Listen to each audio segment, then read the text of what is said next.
Hi guys, this is a definite article for Grinder School. Today I've got 3 tables of Zoom for you. I hope it's going to be enjoyable. It's a Saturday, so the action should be pretty fast paced, with lots of weaker players in the pool. And yeah, we're hopefully going to see some interesting spots, and I will get on with this without further ado. I've also left this space open down here, not so you can see the fact that I've finally got around to changing away from the default Toshiba desktop, but primarily so if I do want to go through any hands, I can pull them up in this section here, and in fact I'm going to pull one up now. It seems to have crashed. There we go. Queens is going to be a very easy jam. Naturally going to c-bet with a flush draw, no showdown value, and against someone who overfolds to c-bets here, we're just going to c-bet a7. On the turn, when we turn some showdown value, it's going to make sense to put this one in our turn check calling range, because we do want some flush draws in our turn check calling range, and this is going to be one of the best ones that we chose to c-bet on the flop. We're actually going to fold here. This guy's not particularly aggressive, and his sizing is quite large. In addition, most of the stuff that he bets to the flop with, a lot of the stuff that he calls a flop, we've got there. He's playing 3 tables. We'll quickly tag that, and we'll also check back this flop, so we've got some flush draws in our flop check back range. This is going to be a spot where we can bet quite big on the turn, especially after he snap checks. His range would be quite weak, so we want to be betting quite big with our range. We don't expect to win often after checking the river here, but our hand is a little bit too high in our range to start going wild with bluffs.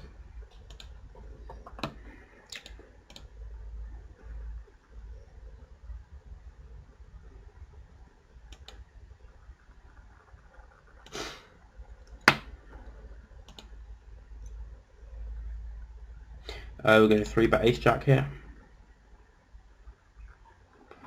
Pretty easy 3-bet for value against a fish opening from the cutoff, or at least a suspected fish.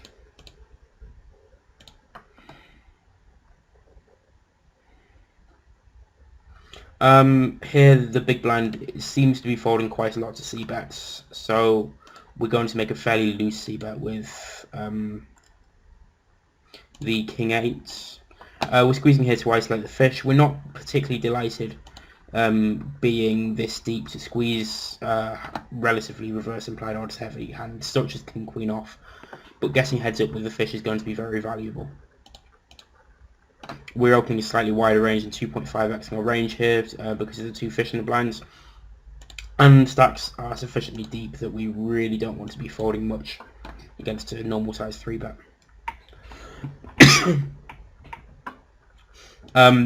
This is just going to be a give up though with Jack 9, unless we turn something good. This is going to be a nice spot to raise a flop. He's also villain is opening reasonably wide in the small blind and folding to lots of flop raises. In addition, it's a board on which it makes a lot of sense for us to have a raising range, and our hand is a pretty good one to use as a flop raise.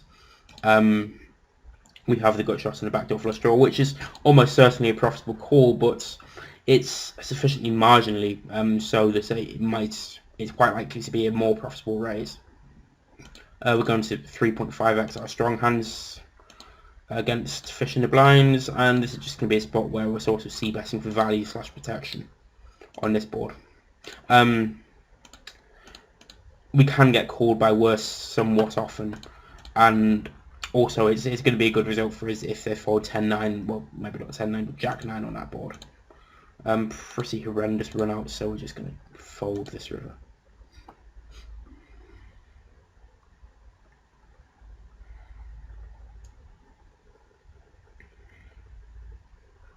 King's obviously going to be a 3-bet. against the fish who's opening 45% under the gun, we can defend Jack 6 for a min raise.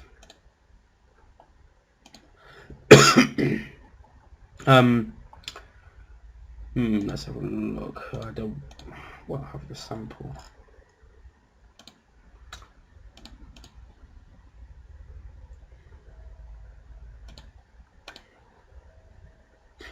Queens, we're going to check back here. They're not especially vulnerable, and they block a lot of our opponent's calling range in Queen Jack, Queen 9, etc. Which we beat, as well as Queen 10, obviously.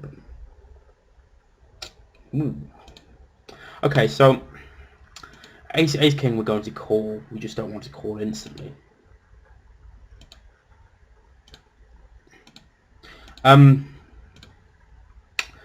His range should be quite strong here, but not incredibly strong. Given that we were isolating someone who's not obviously a fish. Here we're going to raise because we have Ace Queen in our range. We might, and probably Queen 9 as well, given it's a double gutter on the turn. Okay, that's quite interesting. I mean, I think his hand is a very clear call. It's just a very quick call, despite being so clear. What was the screen name? Numbers. I've lost it now. Never mind. This is going to be bets. Sorry, I'm sort of running out of time to explain everything with two really interesting hands going on at the same time. So what we're doing here on the river with queens is we're bluff raising because we have fantastic blockers. Obviously blocking both Ace Queen and Queen 9, both of which can be in our range as well as our opponent's range. I think we need to continue betting here, especially without a spade.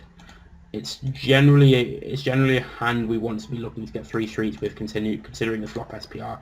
And I've played enough with this guy that he knows I can play reasonably aggressively and even for relatively big bets. So we can definitely expect to get called down by worse some percentage of the time. We're 3xing our opening range because of the fish in the blinds.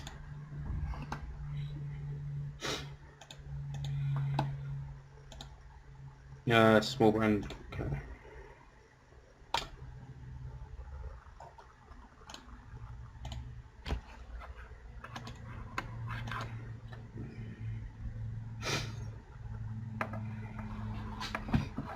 This is actually a board which hits both players really hard. We're probably going to peel once because his c-bet percentage in 3-bet pots is actually quite high, but he's not 3-betting a completely insane amount, so we don't want to assume his range is much wider than it actually is. I'm just checking what his turn to fold to turn probe is here. It's relatively high, so it likely means his flop check back range is weak, so there's more merit to checking down here. I mean, checking down the bottom pair is absolutely standard play here as well. We're just going to snap call this river if he bets. He has, given we are small blind against button here, he has a lot of undercard type hands and under pairs, so he should have like 9s, 7s maybe. He can have stuff like 9-8 suited, which is a very clear bet, which is a very clear bluff on this river. And we're just going to stick in a river bet, river value bet when he checks, because he should be betting at Ace King and Ace Queen for value on this river. We're going to 3-bet to isolate the fish here, and against the 2.25x, 10-7 off is actually pretty close in the big blind, but we're going to fold. We're opening Queen 10 off here because the table is full of fish, and we're just going to, this is just going to be a board against the fish where we're going to pretty much close our eyes and c-bet 100% of hands.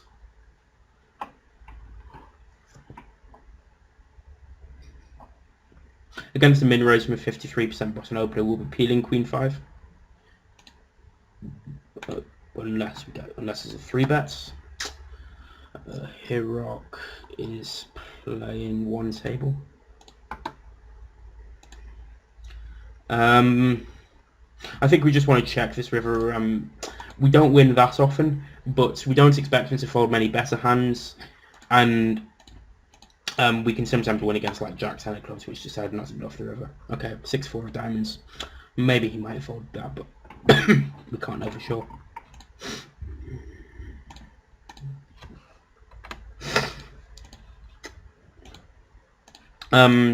This is actually a pretty close spot, but we're going to see bet because we do have some backdoors, so we can probably barrel any 10 and diamond or king. And this is a fishy cold call. So we expect him to have a weaker range than he would otherwise. Normally, when there's a cold caller in a big blind after you 3-bet small blind against busted, you should be pretty wary about c-betting wide on most boards, because the big blind cold calling range will just be so strong that they probably actually have the range advantage, despite the fact that you have the initiative. It's just going to be a clear fold.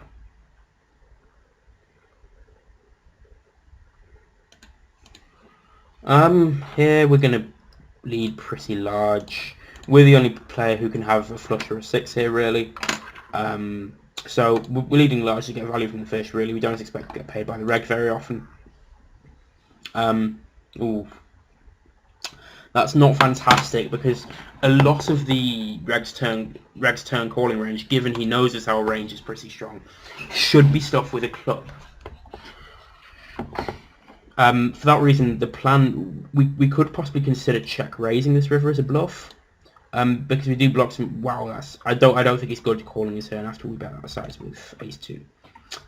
We're just going to stab to try and pick up a pot against the fish. A6 is possibly a little bit too strong, but it's going to be borderline anyway. When he check calls, the fish should have a decent amount of ace high in his range. So we are actually going to check back the turn and then value back the river. Ooh, this river perhaps not, but it's still relatively close. Here we're just going to bet pretty big with Queen Jack, because we expect both players to bet a 9 on the turn very often. We're just going to see if we can get away with a ridiculously small value bet here. Hope he calls it a queen just because he's inquisitive or whatever. Evidently not. We're min raising because the big blind massively overfolds to steals.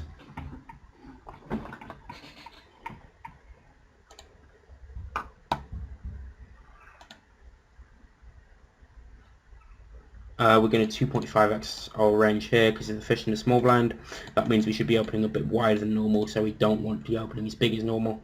Otherwise it gives the remaining regs behind us lots of incentive to 3 bets a ton, which isn't great for us.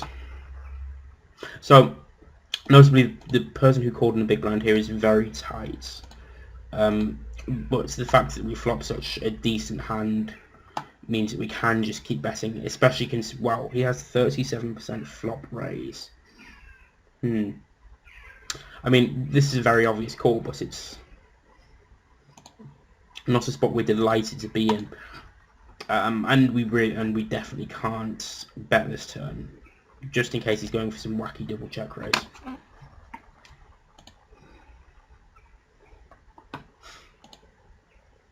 I think the most likely thing, considering he did min raise a flop, is that, well, I'm hoping he had some kind of flush draw now, unless it was 8-10 of spades. Well, I guess we have the 10 of spades. But I think the most likely thing when he does just min raise that flop is he has a queen and is sort of doing an old school raising for information type thing.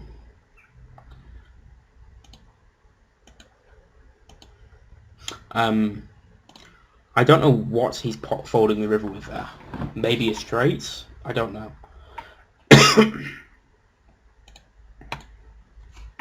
Against a check raise on that board. Our opponent doesn't really check raise that many flops. We don't have that much equity, so we're just going to fold.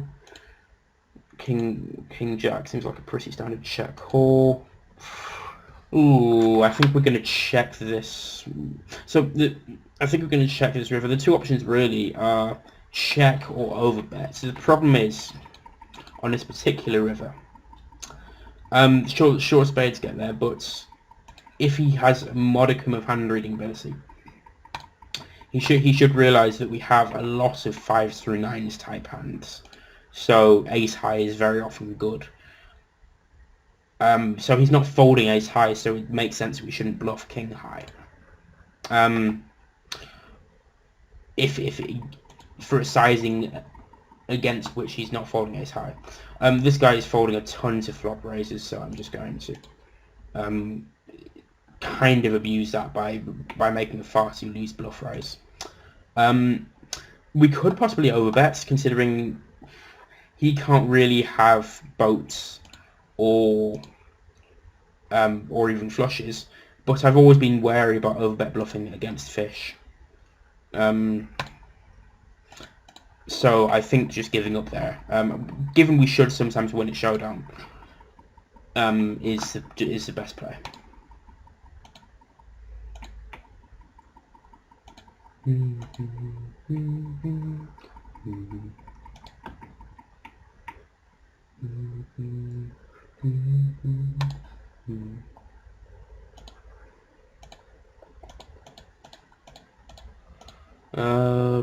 Something will happen in a second, which I can talk about.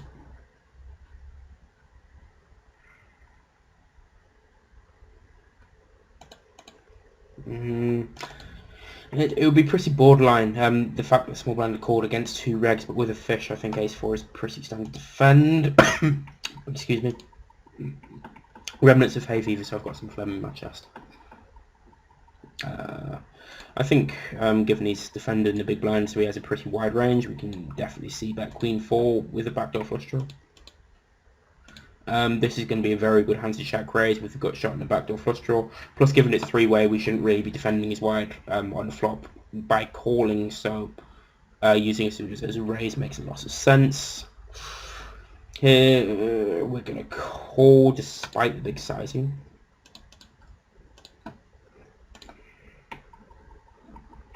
Do we want to bluff this river? Given he pots a turn, I don't think we do, because I don't think he has stronger ace high very often, and I don't think he's folding.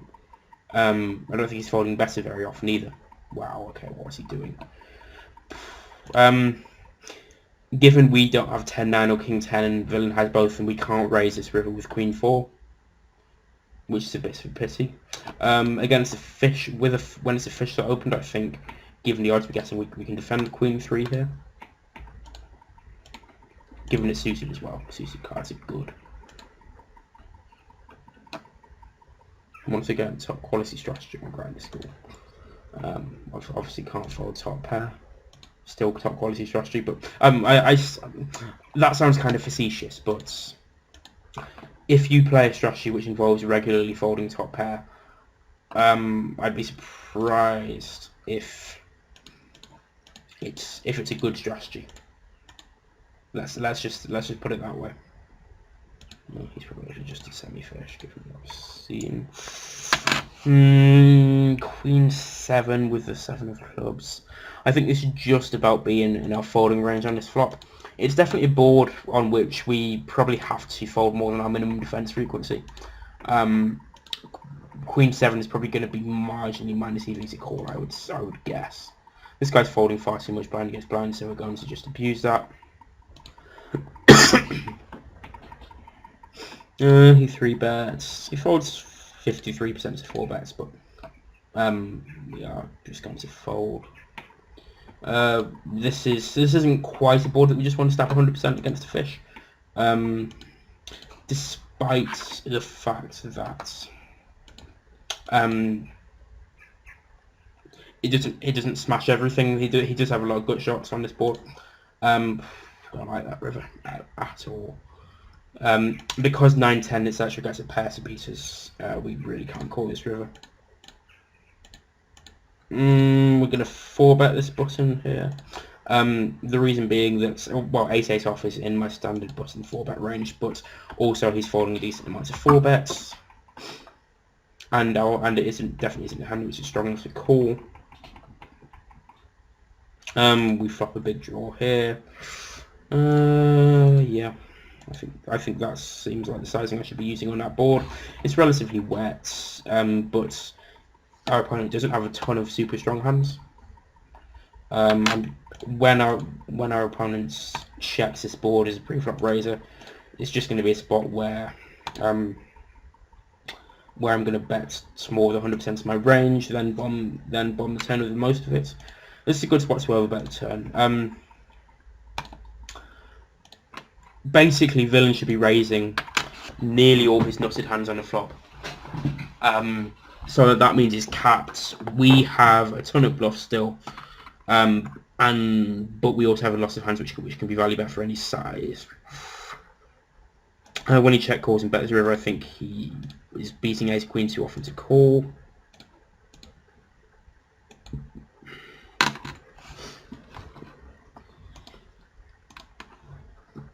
Simply because, sure, he sometimes check calls like ace jack or whatever, but where are we?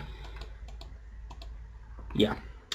Sure, given our small flop bet size, he'd probably check calls ace jack, but I'm not certain he's check calling worse than ace high, and I'm also not sure he's going to bluff with ace high on the river, so...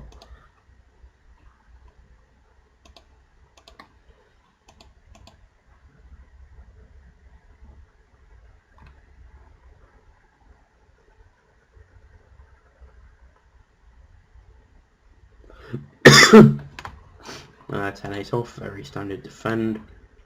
With the 10 of spades, this might be an okay one to check raise. Especially when he checks back the flop, we're going to play really aggressively on the turn. Given he should very rarely have anything on that type of board after checking back the flop.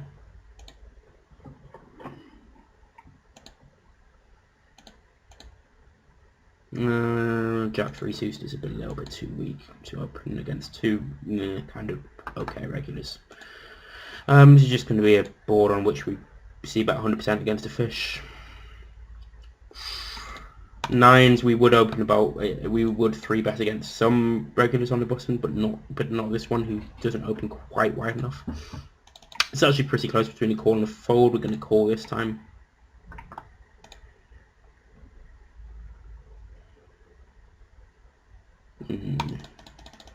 We could consider check raising this if we wanted to check raising range. We do block a lot of his strong hands and very few of his bluffs. In fact, we're going to go for it. He is barreling quite a few turns, and we block 10-9 without blocking the 10x he's going to be using as a bluff, which we would with anything else which blocked a lot of his strong hands, which wasn't just a call.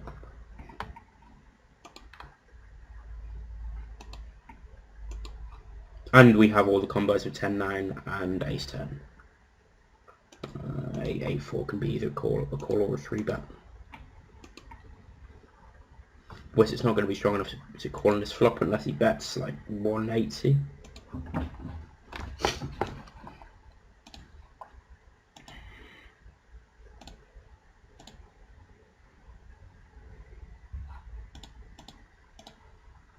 Very standard defend with 10s. We don't really want to be 3-betting against them, given we don't know of any fish. I mean, this guy might be, but he seems not to be.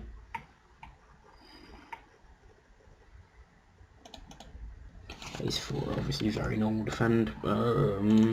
This guy's just folding far too much to get. He's just folding a ridiculous amount of c-bets, so I can get away with a ton against him. We're probing this turn because his fold to turn probe bets is pretty high, which means his range is pretty weak. Sometimes we could check that turn with our weak aces, but we don't want to do that always, otherwise we're probably going to end up over bluffing as well. Yeah. With the Queen of Hearts, we'd probably raise this due to blocking both its flushes and 8-7. And we do have some flushes ourselves, but without the Queen of Hearts, I don't think it's going to be a good candidate. I don't think 7-5 suited is quite strong enough to 3-bet him to isolate him. Against someone who's overfolding blind against blind, we're obviously going to raise 9-6 suited. Especially given he's folding a lot post flop too.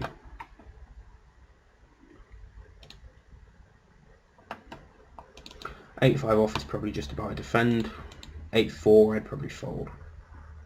And we can float this flop because we have a lot of backdoor straight draws on this board. It's probably going to be one, given we have no equity on this end, that we check back and then bluff the river with. And we don't have that many bluffs in our range, so we don't want to bet too big. Although the fact that he snap checks the river makes me slightly less inclined to bluff. Given that I think with no showdown value hands, he's going to at least consider bluffing himself. It doesn't make me inclined enough to check back 8 high on the river. Generally, you should very rarely be checking hands like checking back the river with no showdown value hands. Like, there are a few spots, but as a general rule, this is probably a bad c-bet even against the fish. As a general rule, I would recommend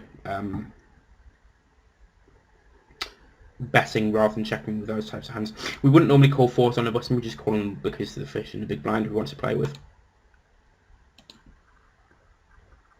And I'm sure that you'll have noticed from this video, even if you haven't watched any of my other videos, that a lot of the strategy revolves around playing with fish, which it's kind of unfortunate, but that's the way the game's developed these days. This is a particularly soft evening. I mean, it's Saturday evening, so the games are relatively soft, but we still get these tables with no fish on them, like the top right in the Zoom pool. We could use this as a 4-bet. Depends on whether we want to call ace-jack here, I think, and ace-jack offsuit. I don't think we do want to call ace-jack offsuit, so we can use that instead.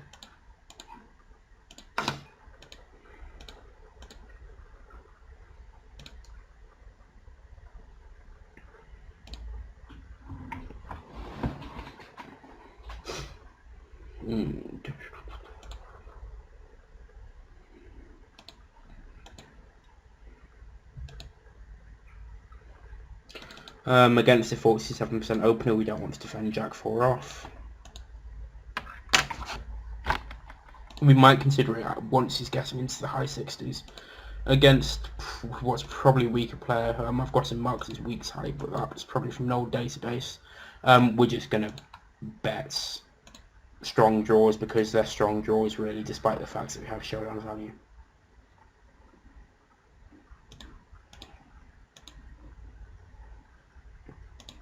We're going to 2.5x. Jack 7 suited is quite loose open from the cut-off, but we want to play with a fish in small blind. And we're going to min-raise super wide on the button with weak hands when both blinds are fish. We would be calling this if there hadn't been a cold call, if there hadn't been a 3-bet rather. But obviously it's not strong enough to cold call the 3-bets.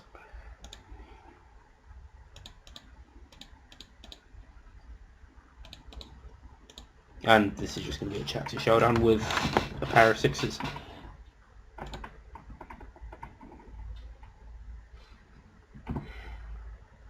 But yeah, this is Saturday night. Sometimes we get these lovely tables with all guys tagged as fish. Although none of them seem like ridiculously huge fish, which is unfortunate.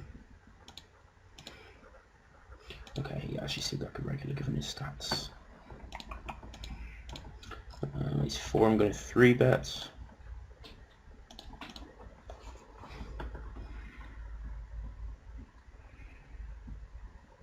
I'm going to 3x king queen on the button because of the fish in the blinds. We're just going to bet pretty small here because it's a board texture. It's really hard for him to hit, especially after calling in the small blind. We're definitely going to call here. What's he 3-betting? 19%, so he has a pretty wide range. And he seems relatively aggressive post-flop and 3-bet pots. Slightly too aggressive, in fact. This, given he also has a high fold to flop raise, this might be a decent spot to raise the flop. We are going to bet a few streets here. his high c-bet percentage suggests he isn't adequately protecting his flop checking range, especially considering there are no super obvious overpairs to check on rainbow boards. On two-tone boards, it's much easier to pick ones to check because you check the ones which block the flush draws, and therefore your opponent's calling range. I think King Jack is just about strong enough to value bet here.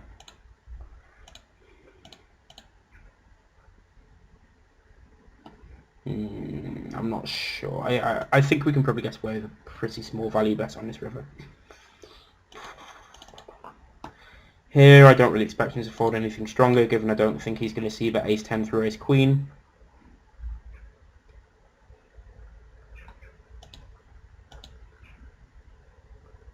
Ugh, gross. Yeah, this is a tough spot because he might choose to raise a king against that sizing, and he might also just be spazzing. I think getting 3-1, and thus we only need to be good about 25% of the time. We probably have to call, but we're not delighted about it. I mean, I know it's only quads which beats us there, but I mean he just has a fucking ton of combos of quads. Apologies for language.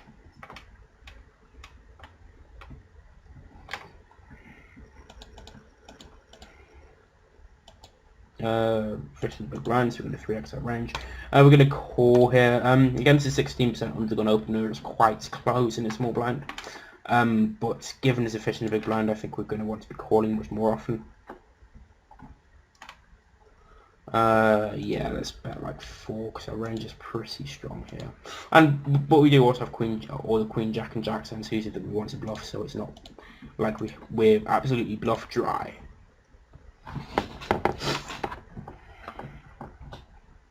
Against that side, against a check, he's overfolding after missing a c-bet, so we can just get away with stepping very wide in a lot of spots. If he check calls, I expect him to have ace high pretty often, so we're probably going to... I'll explain this in a second. Okay, so basically, so I'll tell you in a second. We are going to barrel off here. He can have a king sometimes, so we can't really overbet, but we definitely have way more kings than he does. So I think potting it makes a lot of sense.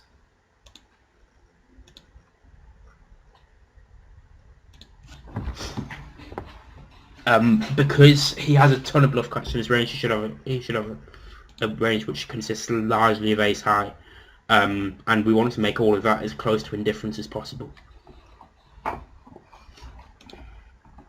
Right, okay, so here the small blind open limps on a 20 big blind stack, and we jam with 4s.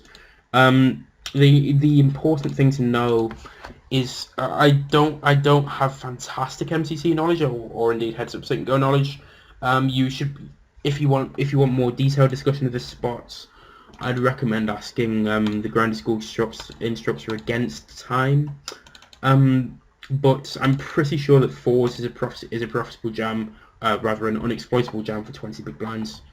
And there are no ICM factors here, obviously, because it's a cash game. Yeah, and it's not going to play very well post-flop, so we're very happy just to make an unexploitable jam. This is in addition to the fact that when he open limps a small blind, he probably caps his range, so it's even more unexploitable than just open jamming the small blind for 20 bigs with pocket 4s. It's even better, rather, not even more unexploitable.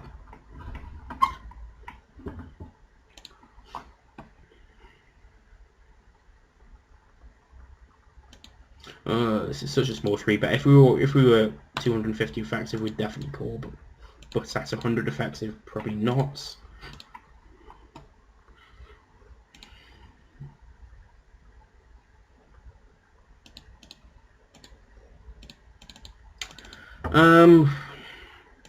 This is going to be a board on which we want to barrel pretty aggressively. We block king, queen, and king, jack. He often 3-bets ace, king. So it's quite tough for him to have us beat very often. On this river, we're just going to check and because if we bluff this, We're definitely over bluffing. And also we're going to beat like whatever 6s through 10s hands he has. It seems to be a check fold though rather than anything else, because it's tough to see what he gets to river hit with here, especially after snap calling twice that he can bluff with. Against that turn size, and we're going to call and leave the river smallish when we hit.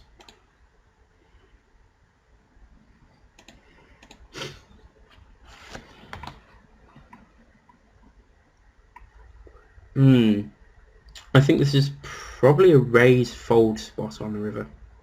When he leads a turn, he can definitely have ace-9. Okay, that's too thin, his turn bets. So when he leads a turn, he can definitely have ace-9, but he should also have some bluffs and some queen-x left over from the flop. Just load the correct hand, stupid poker stars. There we go.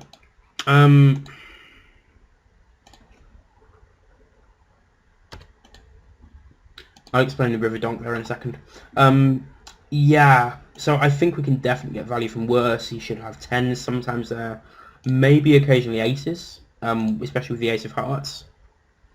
It's pretty thin, the river raise, but I think it's alright. With ace-8, we check the flop and turn, villain bets a turn, we call, we then donk the river ace. The point is that he rarely has anything particularly strong. And also almost never has an ace. So we get the range advantage on this river. We want to use the super small sizing that you might have seen me using elsewhere, because we're going to call this turn on, just quickly talking about queen 10, because a lot of our flop calling range is like 8s through jacks, 8s through 10s. Actually, we're going to 3-bet jacks pre. And all of a sudden that can't call the turn, so we need some hands like a queen to protect that, some overfolding. Right, yeah. So I think I've pretty much explained this. We have strong hands in our range. We have ace-x in our range. He has a very few 2-pair, but we should have 2-pair as well. We have ace-4, ace-5, and ace-7. The only hand that he does have and we don't is pocket 7s. But that's 3 combos and it's not a big deal. I also don't expect him to realise that we are very slightly capped and thus start raising a lot. Because he's not very good, frankly. Against someone who's opening 59% and folding 60%, we'd be 3-betting jack 10 off, which I wouldn't normally, but we won't be going as well as jack 9.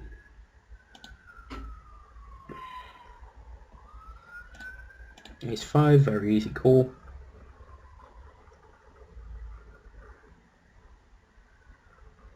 Okay, I mean we're definitely calling jack 10. Nothing else to reasonably do. Given it's against a missed C bet and he's float betting flops 50% of the time, I think ace 5 can be a call. Against the fish, we just want to stab super wide in the spot, in the 10-9 spots. We're definitely calling again with jack 10. No, we're just folding this turn, ace 5. No reason to call really. We're calling pocket 3s because there are 3 fish behind. When he snap checks, I think he very rarely has his beat, so he wants a bet for value / protection. Based on our timing cell, very easy fold with jack 10 against the fish who's over betting. Really not a good turn card here. He has, well, he would have had 16 combos of ace king's range with check call on the flop. Now obviously he doesn't. On that particular river, I think we do want to bluff when he checks, just in case we were wrong and he did choose to check call like jack 10 or pocket 9s. Also, he should very rarely have the weaker ace-x in his range, and he should probably be value betting the stronger ace-x. The weaker ace-x would just check fold the flop, I think, or c-bet. But either way, he doesn't have them. Definitely 3-betting 10-8 suited to isolate a fish, 200 big blinds effective with them. Not a huge fish actually, let's re-tag that. And this is definitely going to be a hand we want to c-bet with a 3 straight and a 3 flush. despite low fold to see that frequency, it's also not a board on which is very easy to defend particularly often.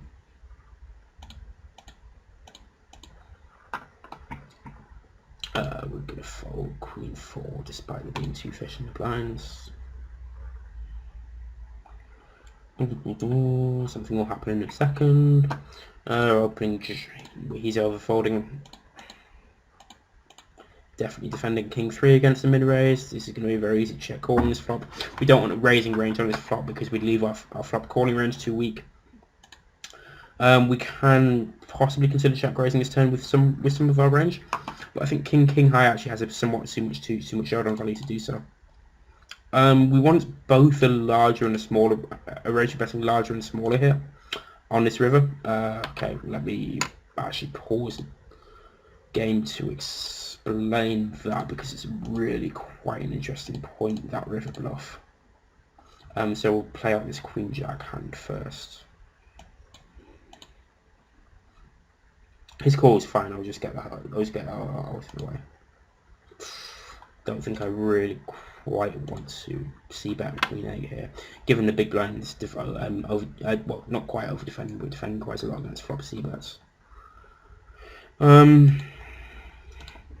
just going to stab, hope neither player has an ace. We think the big blind should be betting the turn with an ace pretty often, more so than usual because of the fish in the pot.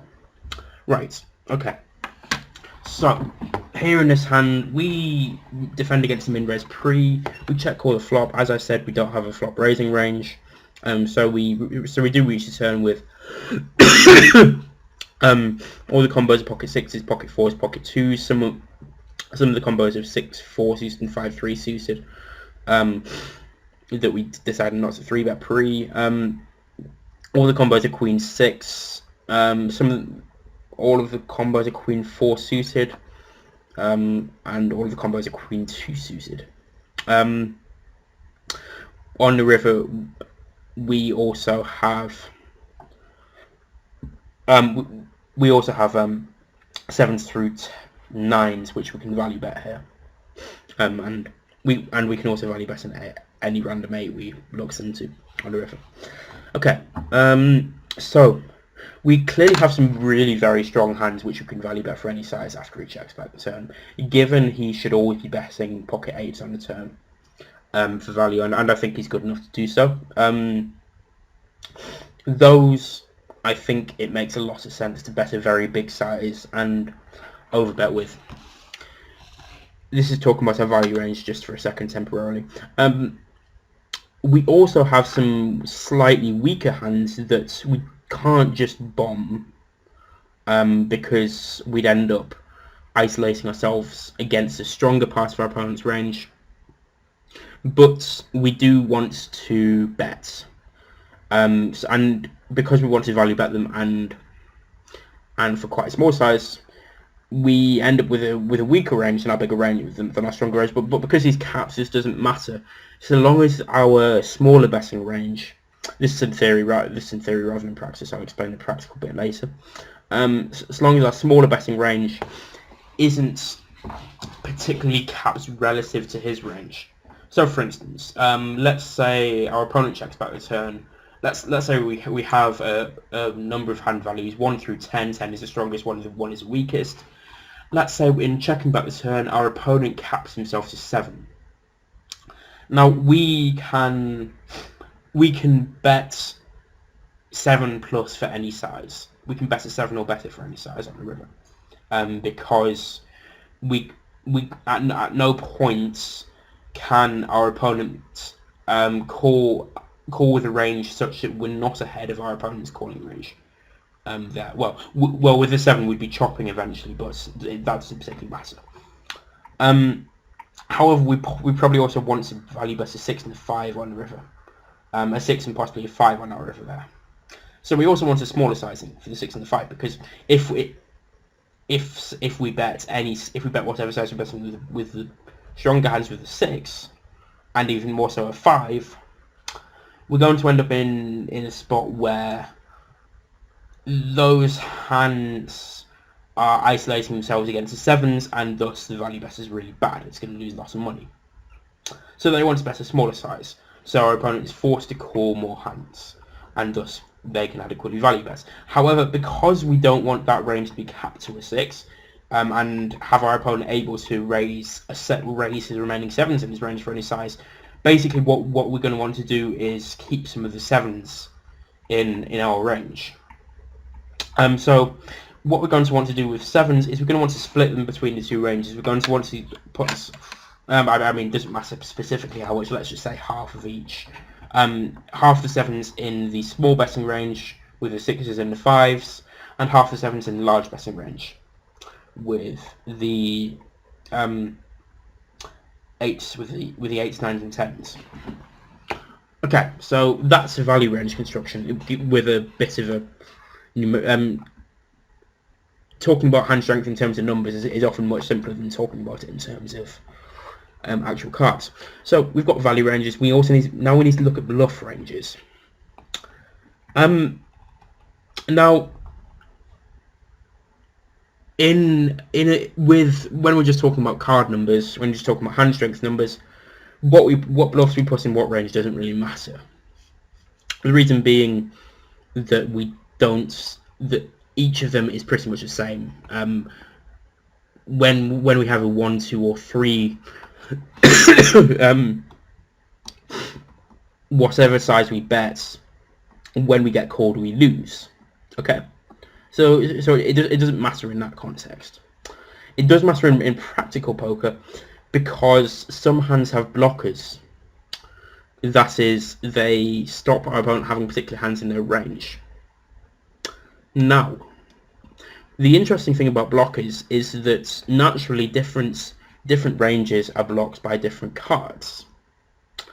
And notice that our opponent's calling ranges are different when we bet big and when we don't bet so big. So what we want to do with our bluffs is allocate them to the betting range in which produces the highest EV. So in general, we want to allocate hands to the range where they do block more of our opponent's calling range and don't block as much of our opponent's folding range. So, continuing, with clubs here, when we bet really big, our opponent should be strongly disinclined to call with clubs, because, well, he should also be disinclined to call with spades and hearts, to be honest. But especially with two cards which are both spades or clubs, when we bet really big, our opponent should be strongly disinclined to call, because he blocks our bluffs, whereas our value hands are pretty much 2-pair plus, so can't really be blocked in terms of suits. So that's why we want to put our hands which are two clubs, spades or hearts into the smaller betting range to a certain extent. I think using the clubs as a randomizer, because they turn a flush draw on a turn, because we're going to want more bluffs in our bigger betting range than our smaller betting range. Using the clubs as a randomizer, I think, is going to be a good way of sourcing this out. So because we both have a smaller value component for the smaller bet size, and we using a smaller bet size, we wanted a significantly lower number of bluffs in our betting range. So it's going to be perfectly reasonable to stick the two clubs hands in that smaller betting range and stick all the others, in terms of ratios, all the others of the club, spade and hearts, spade and heart hands in the bigger betting range. Okay, that's actually quite an advanced theoretical point, so don't worry if you don't understand it. If you do, or if you feel you're getting there, or you just want to try again, then feel free to ask me in the forums. Also, feel free to ask about anything that's come up in this video, obviously. And one last thing, I am coaching again. My rates are currently $40, $180, and $350 for 1, 5, and 10 hours respectively. So please do get in touch if you're interested in this session in the near future. You can see my thread in the coaching section of the Grammar School forums. Thank you. I've been the Deafness article for Grammar School, and good luck at the tables.